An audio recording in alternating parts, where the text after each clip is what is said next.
Pero todos problemas muy de, ¿no? Muy de porteños. Vamos a meternos también en un poquito en la discusión del interior, porque por estas horas el ministro del Interior, el nuevo jefe de gabinete, Manuel Adorni, y por supuesto Diego Santilli también, vienen recibiendo gobernadores. Gobernadores que vienen con distintos pedidos, muchos de ellos tienen que ver con plata, en algunos casos de obras públicas, en otros casos de plata que les adeudan justamente a sus cajas previsionales provinciales. Para hablar del tema está con nosotros Silvia Stang, por supuesto. Silvia, buen día. ¿Qué tal? Buen día, ¿cómo estás? Sí, desde el gobierno nacional te dirían que las provincias dicen que les adeudan, porque uno de los ejes del conflicto... Deudas? Muchos están judicializadas, ¿no? Y hay dos casos en los que algo se les está pagando a dos provincias nada más, justamente por acuerdos hechos ¿A cuáles? en ¿Santa instancia Fe? judicial. No, Santa Fe tuvo audiencias ante la Corte, pero no tuvo acuerdo para pago de anticipos por ahora.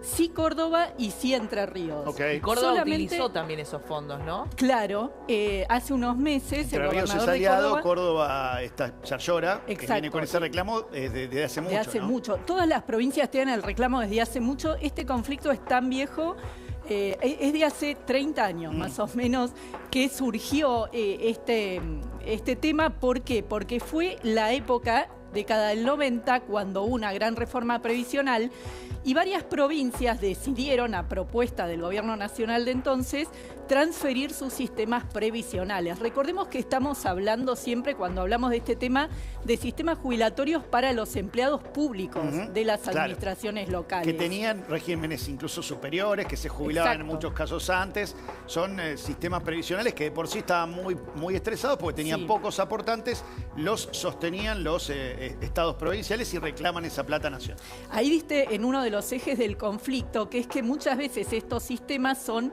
más generosos que el sistema nacional en cuanto a las edades. Se jubilan personas a edades más tempranas que los 60 años las mujeres y los 65 los varones. Y algo, ¿no? Sí, regímenes docentes por lo general tienen edades bastante más tempranas y además con jubilaciones mejores, que guardan mejor relación con los salarios en actividad. Hay 13 provincias. Insostenible. Bueno, y uno, por eso marcaba, uno de los ejes del conflicto está ahí.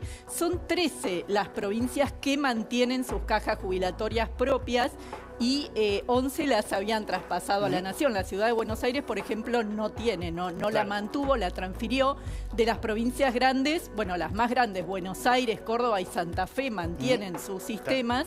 Bueno, el sistema previsional para los docentes de la provincia de Buenos Aires es mucho mejor que el nacional, en lo que tiene que ver con el monto percibido.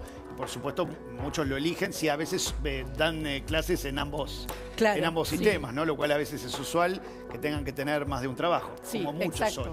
Y hay una cuestión bastante intricada del financiamiento de los sistemas previsionales y del régimen tributario nacional, que sabemos que hay muchos impuestos coparticipables, o sea que recauda la nación y va repartiendo automáticamente entre las provincias.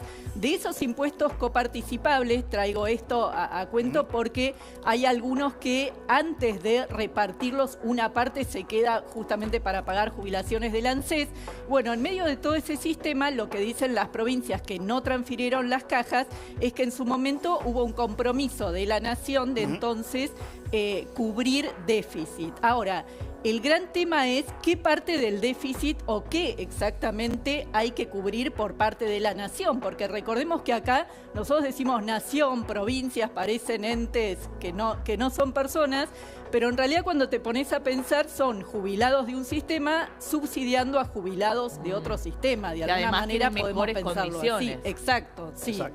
Entonces lo que se hizo, y esto viene del año 2018, de un decreto que en ese momento había firmado Macri, es decir, bueno, la nación va a financiar esos déficits siempre que se haga la simulación, el ejercicio de ver cuál sería el desequilibrio de tal caja, de la caja de Córdoba, por ejemplo, si la provincia pagara las jubilaciones exactamente en las mismas condiciones que la nación. O sea, si las personas se jubilaran a la misma edad, con las mismas fórmulas.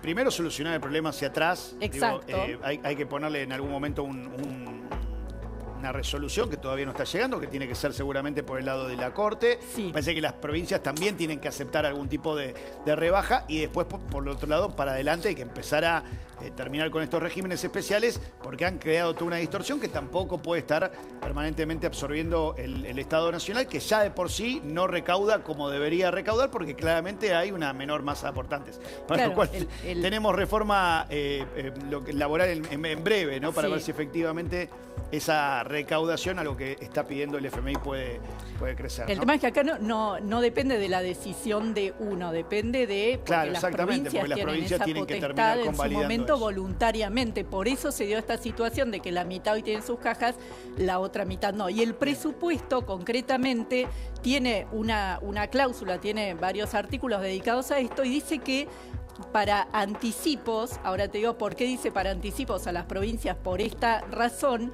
reserva 122.763 millones.